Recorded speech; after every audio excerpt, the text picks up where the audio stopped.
Okay, so good afternoon. Our meeting is now being recorded. So as soon as you are ready, so go ahead with your presentation. So group number 2.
And so, good afternoon, everyone.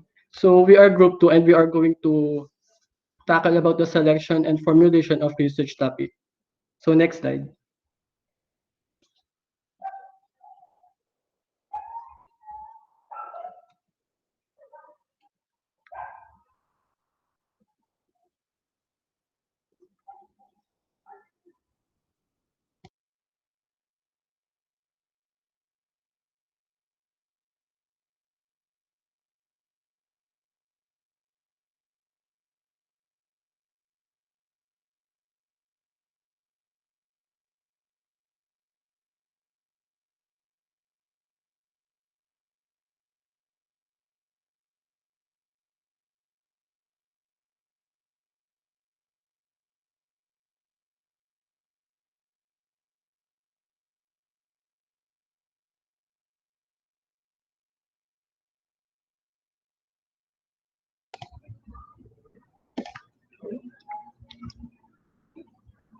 So, John, next slide. So, the contents of our report will be the definition of research problem, generate ideas for potential research topics, formulating the research problem, essential preparation and dissertation of research topic, basic advice on research topic. Next. So, first one is the definition of research problem. Next.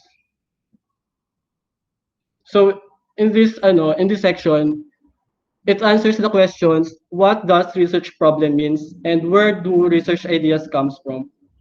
Next. So definition: research problem means questions that researchers want to answer or any assumption or assertion that we want to challenge or to investigate. As simply as this lang yan, it also guides us to the analysis of the paper that we are working on. That leads us to the discovery of new knowledge. So, thus, all questions can be a research problem. Definitely no, kasi there are questions na hindi kayang sagutan ng utak ng tao. Halimbawa is universe finite or infinite? So wala pa naman, ang hirap isipin kasi hindi mo naman masasabi na finite siya kasi walang mahirap siyang i-prove. So yun, next. Where the research ideas comes from. So unang-una is personal or professional experience. Sa personal experience, so we encounter different things na minsan nagbibigay ng curiosity sa atin na nagsisik tayo ng kasagutan. Halimbawa is yung nanay mo nagbili siya ng GMO na prutas at saka organically produced na prutas. So parang may difference ka na mas masarap yung isa kaysa dun sa isa. Sa professional experience naman, all companies are for innovation. They tend to do research about how are they going to satisfy people. Example is yung mga tech companies na nagdagdag ng mga panibagong features dun sa product na nilalabas nila. So next one is yung sa theory naman. There are theories na suddenly na lang na nako-form sa utak natin which are relevant to the things happening around us. Halimbawa is yung sa, ay ngayon, COVID. 'Di ba, padami siya ng padami. So ano yung theory na nabubuo mo sa utak mo na bakit gano'n yung nangyayari? So, yon.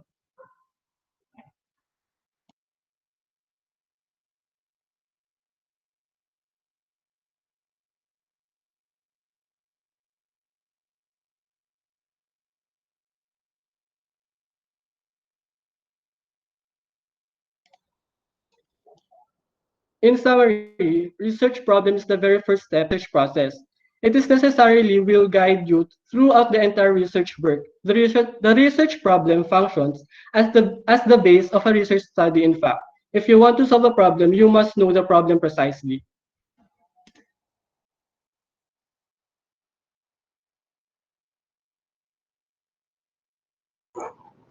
Generate ideas for potential research topics. Number one, conduct literature review. What is literature review anyway? Ang literature review, ito ay yung recap of what has already been researched on a topic. It could be from anything. It could be from books, journals, articles, or other sources. Importante sa isang researcher to find out what's already known about his topic para masuportahan yung mga ideas at mga facts. It's to give the readers an overview of what you have researched. Ang literature review, ito rin is para mahanap yung gap, yung kulang, or yung missing, para may makontribute yung researcher na galing mismo sa kanya, original. May steps para makonduct ang literature review. Number one is Number one is you have to search for relevant literature on your topic. Any academic sources, books, journals, articles, gano'n. Tapos number two, you have to evaluate and select sources. You have to scan abstract and bibliography, also the citation count. Pwede siya, doon pwede mag-search sa Google Scholar. Yan. Number three, identify themes, debate, and gaps. You have to take note and pay attention to different sources para mas ma-organize ang literature review. Number four naman, you have to outline your literature review structure. Apat yan. Pwedeng chronological, thematic, methodological, tsaka theoretical. Ang chronological na yun yung from older to recent publications. Ang thematic naman, organized around several key themes. Tapos ang methodological, ito yung pagko-compare ng different research methods being used across studies. Tapos ang theoretical naman, ito yung ginagamit para ma-discuss ang mga opposing theories. Tapos ang literature review, dapat meron siyang introduction, main body. Sa main body, nandun dapat yung summarization, tsaka yung synthesize yung mga sources. Tapos, conclusion. Okay, next is search on the internet. Siyempre, hindi naman pwedeng nakadepende ka lang sa alam mo. You have to browse, ganyan. You have to find more data and information. Yun lang yun.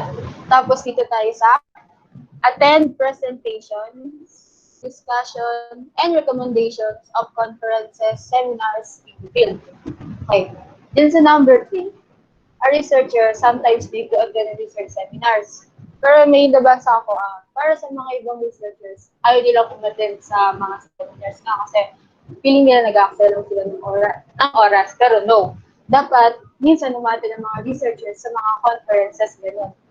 Sa seminar, you need to ask questions. Bigyan mo ng rule yung sarili mo pag seminar ka. Kailangan may tatanong ka para may madagdag na information sa'yo. You have to write down the answer. You have to list terminologies and that the speaker is using. Tapos, you have to ask the speaker to further explain what he is talking about.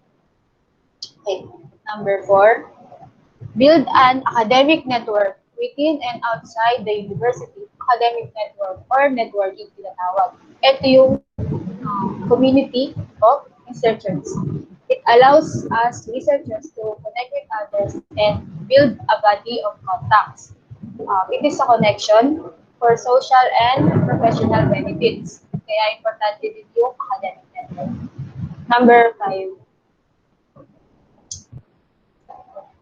Find out the problems of the industries of interest and ideas to find solutions to the problem. Yan sa number 5.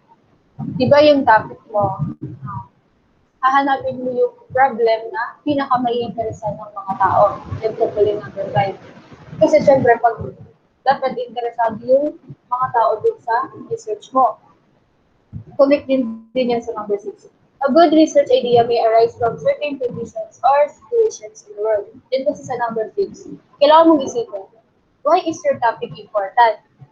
Mapapakinabangan ba ito ng madaming tao? Kasi halimbawa, ang research mo tungkol lang sa grade 11.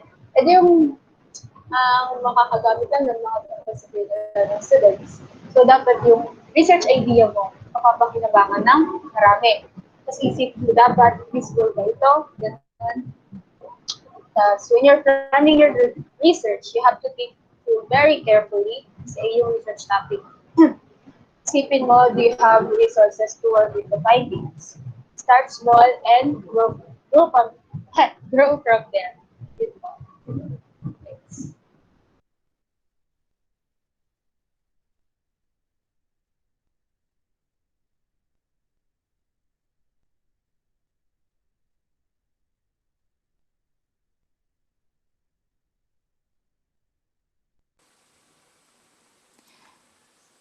Okay, so elements in defining research topic.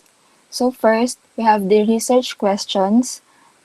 These are the questions that a study or research project aims to answer. So itong mga questions na to, madalas, ina-address niya yung mga issues or problems.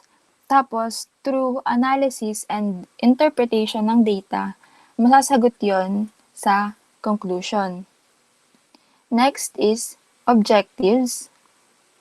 Research objectives describe concisely what the research is trying to achieve. So dito, sinasummarize yung mga accomplishments ng researcher na gusto niyang ma-achieve dun sa study. And then next is concepts. Researchers generate concepts by generalizing from particular facts. Okay, itong mga concepts na to, pwede siyang based sa own experiences, pwedeng real phenomena or general idea ng something na may meaning. Next is hypothesis. A research hypothesis is a scientific, clear, and testable proposition and predictive statement. Ito yung mga possible outcome ng research study. Pwede siyang based sa particular property of a population. Kunwari, difference between groups ng particular variable or relationship nung dalawang variable. Okay. Next is yung variables na. This is just simply refers to person, place, things, or phenomena. Tapos, itong apat na to is yung statement of purpose. Ito yung sentence that you write which states what you want to learn about in your research project. Ito yung mga statements na pwede mong gawing guide or notes about sa mga kailangan mo throughout the research. So, what is a research topic? Okay, ang research topic is specific issue being investigated. Ito, once na may idea na yung research, kailangan yung i-evaluate hanggang sa makaisip siya ng potential research topic. Kagaya ng sabi ni Ces, interest. So, kailangan din yung researcher, yung kukunin niyang topic is interesado siya. Kasi kapag hindi, parang nakakatamad na ganun. Pero kapag interesado ka rin, parang motivated ka na makuha yung yung gusto mong malaman about doon, yung mga questions mo. Yon. Next is key factors to consider. Ayun nga, sabi ko kanina, interest, magnitude, measure of concepts. Ito yung yung observation, tapos i-record mo na observe mo. And then, depth of expertise, level of knowledge and skills, relevance of study, syempre yung importance, data source, and ethical issues.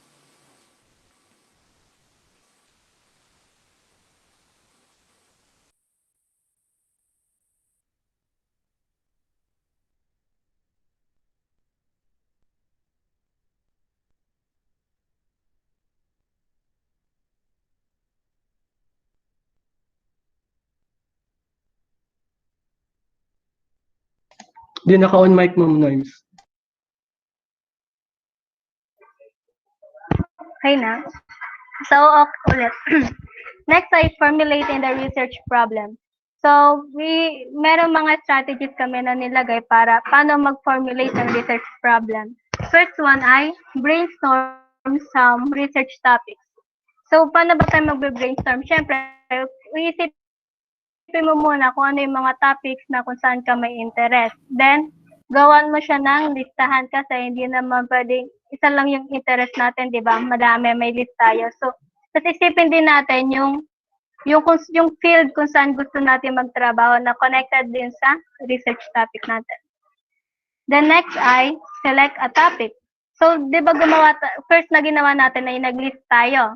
Then, mamimili ka ng topic which is yung feeling mo pinakang angkop sa'yo para sa'yo na magagawa mo within a specific time frame. So, yung parang process of elimination lang tong second step. Next ay, get super specific.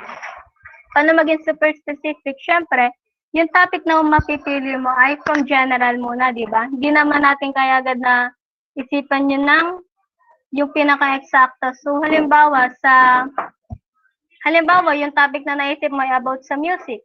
Tapos, paano siya magiging super specific? Siyempre, hindi naman na pwede music lang kasi ang dami pang subtopics under ng music. So, dapat i-identify mo anong genre, anong meron dun sa genre na yun, at kung anong gusto mong gawin.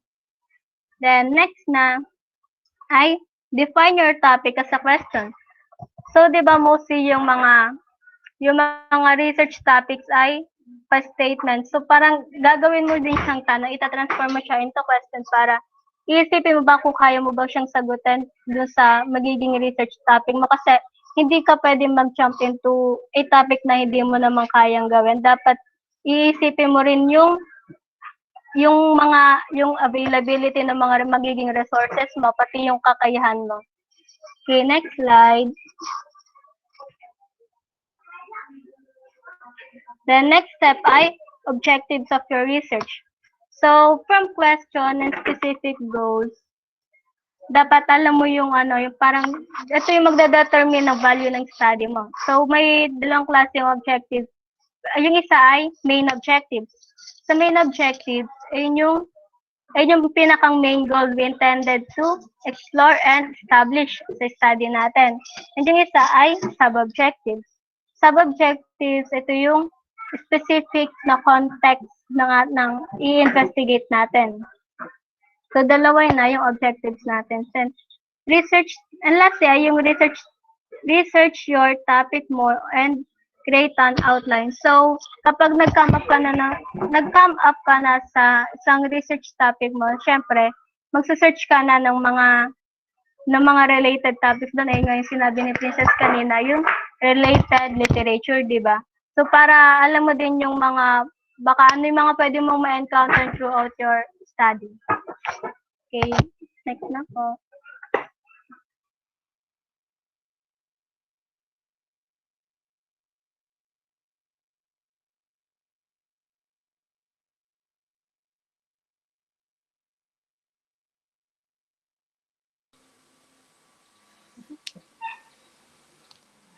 Okay, so essential preparation in dissertation of research topic.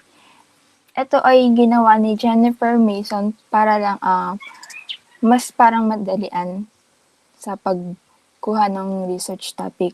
Okay, first is developmental puzzle. This is the how much of Y exists or YX develop. Next is mechanical puzzle. So, meron ng X and Y. So, paano naman mapapagana yung X? So, this is how does X works. Next is correlational puzzle. From the word itself, correlation. So, relationship between ng dalawang variable, yung X and Y. Example is attempting to identify if there is a relationship, association, or no relationship between variables. Next is casual puzzle. Ito na yung cause. This is the Y does or strongly influence X cause Y. Example, among the many events which occur daily, what variable influence the selection of stories for inclusion in the news, and what is seen by news? Okay, ito. From general topic, ito na yung mga kanina. Parang hinimay na siya dun sa 5 types. And then, kung ano naman yung makaka-influence sa kanila. Okay, historical movements. Ito yung mga origins ng mga dati pang related dun sa topic. Contextual is ito yung influence sa research ng social, economic, political, and technological. Comparative studies, ito pinagko-compare yung mga same and different studies na nagawa para makakuha ka ng gaps and yung mga pwede mo pang study para dun sa further study mo. Conceptual language, ito yung different perspective in social sciences. And political stance is yung political biases. Yun lang.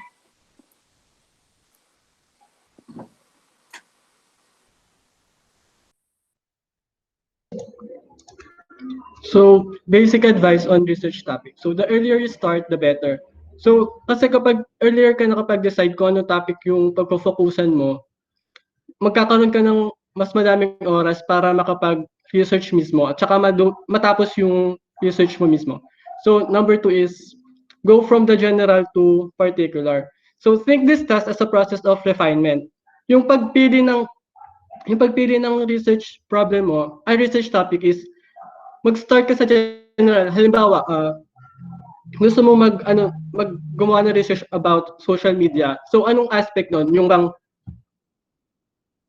age, kung ano yung epekto nun sa tao o yung kung gaano ba kadami yung taong naiengganyo sa social media as time goes by. So yon. Next one is avoid politicized topics.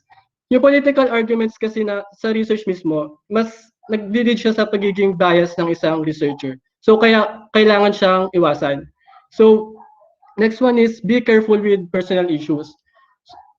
Katulad nun, yung personal issues natin sa sarili natin, kasi 'di ba, most people is emotional talaga. Na minsan nisasaan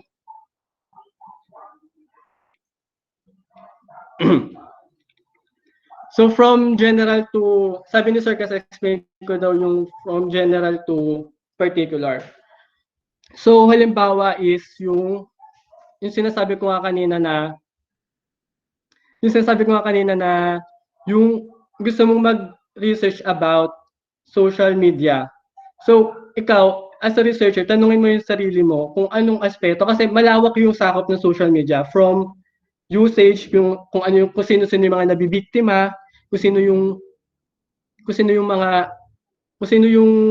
tawag dito, kung sino yung gumagamit, kung ano yung mga age yung kadalasan na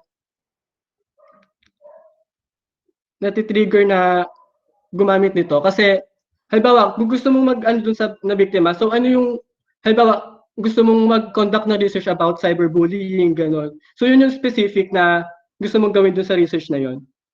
So yun. Okay po ba yun, sir? Maraming ibig sabihin no? Sa topic, ayan, yan yung binanggit mo, ano? Opo. So, magiging specific yung topic mo. Pag maraming variables, pili ka lang ng, halimbawa, napakadami, 10 variables, edi maging specific ka dun sa 2, 3 lang, ano? Pagdating naman sa sample, pagdating naman sa sample, yung iba, dinadaya na lang eh. Halimbawa, ang nasa isip mo ay buong Pilipinas, hindi ba pwedeng na lang, NCR? Malawak pa rin. Hindi ba pwedeng na lang, sige, dito na lang sa atin. Sa halip na Laguna, pang Santa Cruz na lang, halimbawa. Okay? Yun naman ay sa sample. Okay? Mangyayari sa inyo yan, halimbawa, ipine-predict nyo or ginagawa nyo ng model yung halimbawa traffic accidents, number ng traffic accidents sa buong Pilipinas. No, yun yung topic nyo, no? Yun yung original. Wala kayong makukuhang data. No, ayaw mamigay. Ang makukuhanan nyo lang ay yung halimbawa, city ng Calamba. Di magiging specific sa Calamba, no, yung research nyo, yun ang gagamitin yung sample. Okay? Now, pagdating naman sa kanina may binanggit, sino ba yung mga naunang nag-report, May binanggit naman kayo sa yung part ng part na ng manuscript natin, Sa introduction, magbabanggit muna kayo ng ng halimbawa pambuong mundo. No? Bawa, yung mga experiences ng mga estudyante sa COVID. No? Gumagawa kayo ng introduction halimbawa, anong babanggitin nyo? Yung experiences ng mga estudyante, no? Pang buong mundo, no? In regard sa sa COVID. Okay? And then sa introduction nyo, magbabanggit naman kayo ng ng pang Pilipinas, yung experiences ng mga estudyante sa buong Pilipinas. No? About sa online learning nila, halimbawa sa nitong pandemic. And then magbabanggit kayo ng pang Laguna. No? And then afterwards, sa introduction nyo, magbabanggit kayo ng halimbawa ang target nyo ay experiences ng mga estudyante sa LSPU. No? Kaya in regards sa online learning, ay di magbabanggit na kayo ng pang Santa Cruz Laguna and then pang LSPU. So from general to particular. Okay, now, part pa rin ng thesis. No? Pag gumagawa na kayo ng nagsusulat na kayo, mine-mention niyo na yung mga references nyo dun sa related literature and studies. Okay, ang babanggitin nyo yung mga yung mga studies na ginawa internationally. Okay? And then, later on, magbabanggit na kayo ng mga research, mga literatures, na ginawa sa Pilipinas. No? And then, kung kaya nyo, magbanggit kayo nung mga literatures na ang sample ay pang Laguna.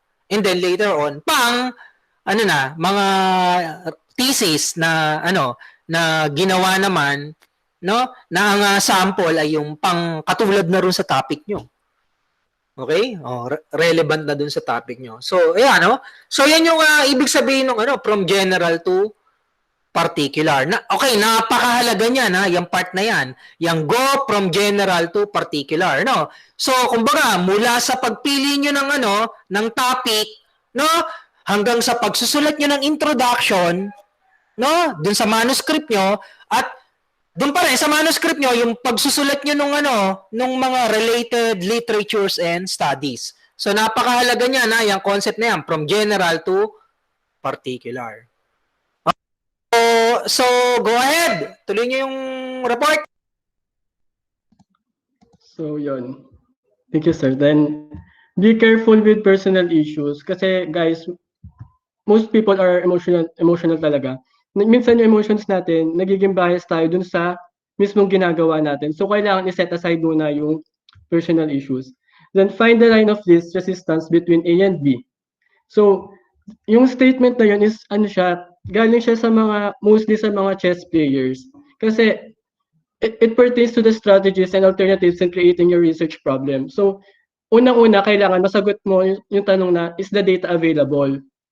Kasi kung hindi mo na din siya ma-access, wala na yung process ng pagre-research mo. Next one is yung can you get the access to the data? So yun. The next is do you have the skills to analyze the data? So in short, parang kailangan mo i-consider yung capabilities mo as a researcher. So next one is yung airing your topic. So yung airing your topic, ibig sabihin na nito, hindi ka dapat mahiya mag-seek ng help sa advisor mo or sa kahit sino mang may alam dun sa field ng nire-research mo. So yun lang.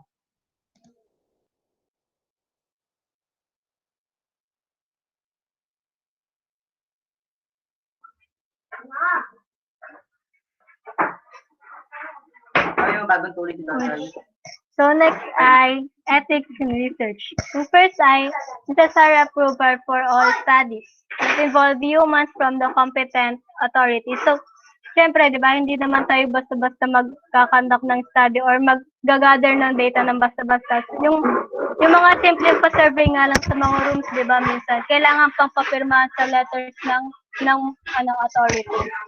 Next ay necessary approval for clinical trials of drugs from the competent authority. So ito naman yung parang yung mga gumagamit ng yung mga clinical trials. So parang sa more sa mga biologists po yun.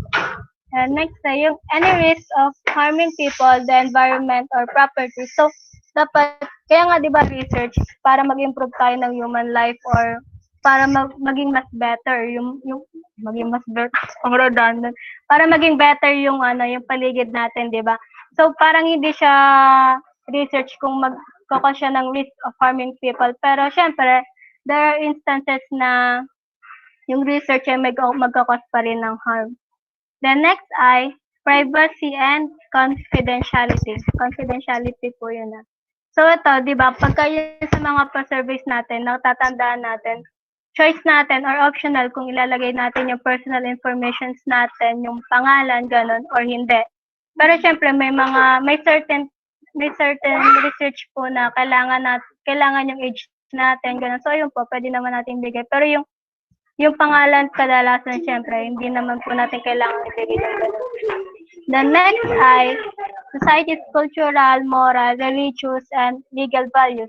So kagaya nga po na yung sinabi kanina dun sa advice, hindi baka mag-arrest siya ng issues kagaya na sa mga political, ganun. Kasi baka magkaroon nga ng bias, depende sa stand mo. And mostly yung pinaka-importante ay yung honesty and integrity. Kasi 'di ba kadalasan mabilis madaya yung data kapag halimbawa yung sa mga pa-survey, gano'n. Pag halimbawa ngarag na sa research, gano'n. Kaya importante po na talaga na honest po tayo and may integridad po yung research natin. So, okay na po. Ang paparinig ko.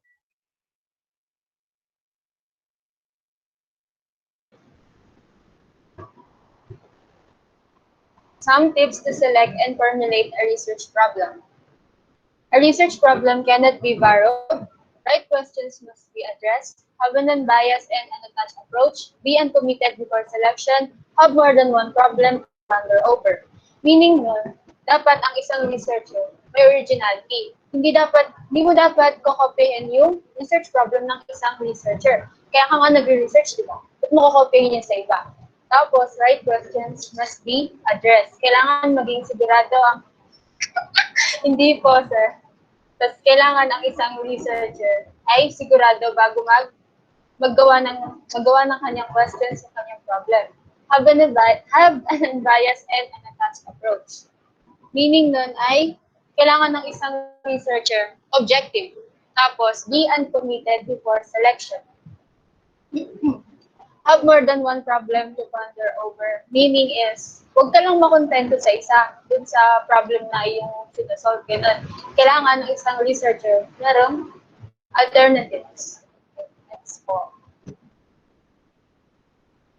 Never settle on a particular approach at the first instance. Interact with experts and practitioners. Itong sa expert and practitioners, ito yung sinabi ko kanina na kaya kailangan umattend ng mga seminars, conference, para yung ideas nila, ma-share din sa'yo para mas magdagan yung kalaman. Ganun. Avoid superficial and obvious problems. Yung iyan ko dyan is, ba't ka nga naman magagawa ko ng problem na obvious na yung sagot? Yun. Tapos, avoid too narrow or too big problems is meaning na masyadong risky kapag yung problem mo ay ganyan. Have a preliminary quick and dirty study and or a brief feasibility study. Okay, kailangan mong mag-browse, mag-research, gano'n, mag-aral ka ng ikaw lamang, gano'n. Mag-aral ka mag-isa, gano'n. Next. Problems should suit your interest, competence, and ability. Identifying gaps through literature surveys. Check the availability of the required data. The problem should be novel, significant, and useful to practitioners. Yun nga yung sinabi ko kanina, kailangan makuha mo yung interest ng iyong mga readers. Tapos, dyan sa identifying gaps, ay dapat, identifying gaps is malaman mo yung kulang, yung missing, para ikaw mismo may maambag ka na original. Check the availability ng iyong mga data. Yan yung mga resources. Kailangan madaming resources para sa iyong research. Tapos, the problem should be novel, significant, and useful to practitioners. Meaning is, significant, tapos, importante, tas yung findings, it should be judged. Next po.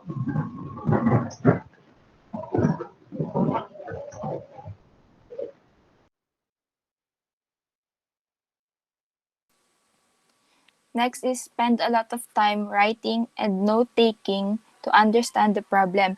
Ito, gaya nung sabi ko doon sa statement of purpose, isinusulat lahat ng gusto mong malaman, yung lahat ng gusto mong ma-achieve dun sa study, para maging guide mo siya throughout dun sa paggawa ng study. Kunwari, lahat ng mga ideas na maisip mo, isulat mo para hindi malilimutan. Next is make preliminary outlines, disagree with what is read, draw diagrams to connect, disparate or disconnect facts, summarize sources, record random thoughts which can be discarded later if necessary. Okay, dun sa preliminary outlines, yung iba kasi mas nadadalian kapag gumagawa sila ng outlines para madalian nung sa pagpili ng topic na gusto nila. Disagree with what is read. Hindi lahat ng nababasa is tama, especially sa internet.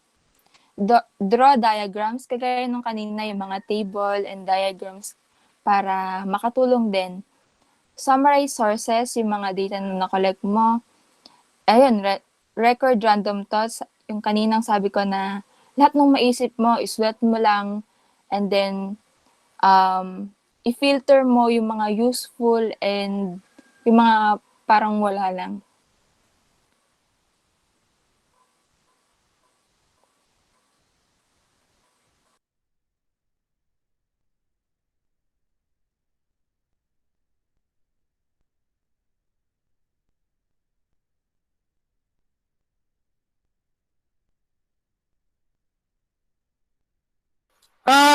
Kayo, anong research nyo? Anong pipiliin nyo? May kukontrahin ba kayo or what?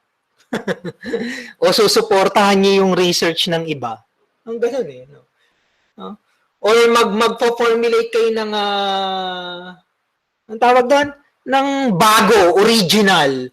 Parang dissertation na ang dating, no? Original na hindi natin kaya yun, ano? So, malamang, ano lang tayo, thesis, ano? So, susuportahan nyo lang yung mga research ng mga nauna sa atin, o kaya naman, gagawa kayo ng similar, no? Similar dun sa research ng mga nauna. Okay? So thesis talaga ang dating, no? So yun yung pagkakaiba ng thesis at saka at saka dissertation, ano? Yung dissertation usually actually mostly pag sinabi nating dissertation pang mga doctorate na original talaga na research work. Okay? Yung ginagawa natin thesis lang, no? It's either sinusuportahan natin or kinokontra or naggagawa tayo ng similar na mga theories, no, or mga propositions na naka-base dun sa mga previous na research. So thesis lang yung gagawin natin. Okay? So saglit parang di kayo nagbanggit ng ng mga sample na research papers. Okay? Yung talagang ino-open nyo dito. Yung actually hindi, para kanina kaya lang parang ang unti Meron. Wala na kayong ibang ma-open? Jervin?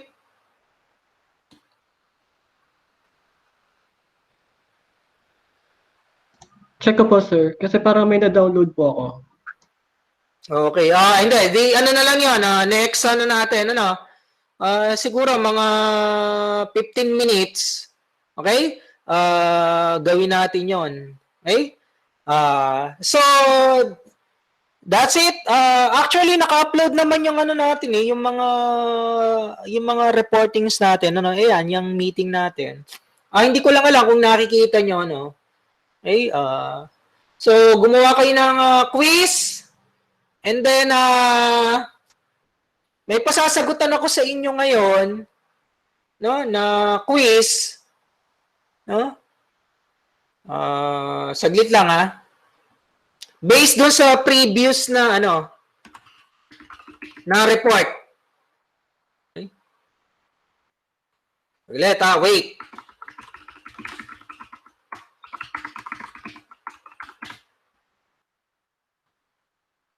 Ano ba yun?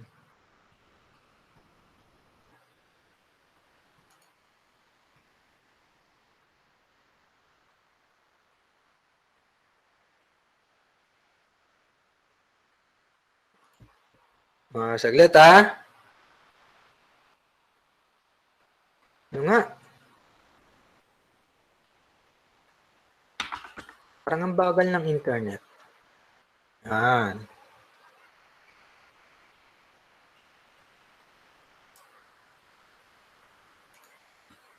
Ayan, okay? Ito.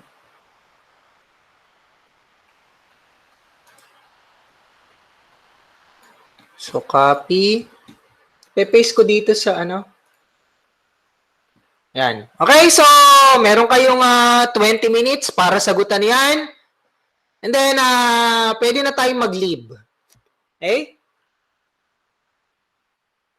So, the meeting is now adjourned. Okay? So, yeah, meron kayong seat work or ewan ko kung ano itatawag nyo dyan, quiz. Mga 15 items lang yan. Okay, so go ahead. So, pwede na kayo mag-leave. And then, sagutan nyo yan.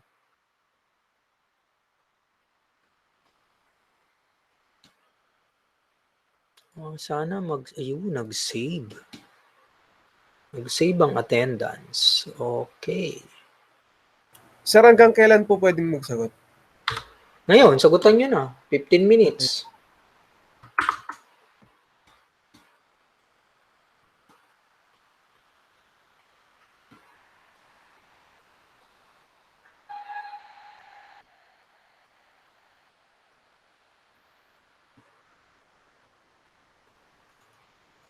Hindi, ba't ayaw? Sir, may tanong po ako. Sir, para sa inyo, mas mabilis po ba yung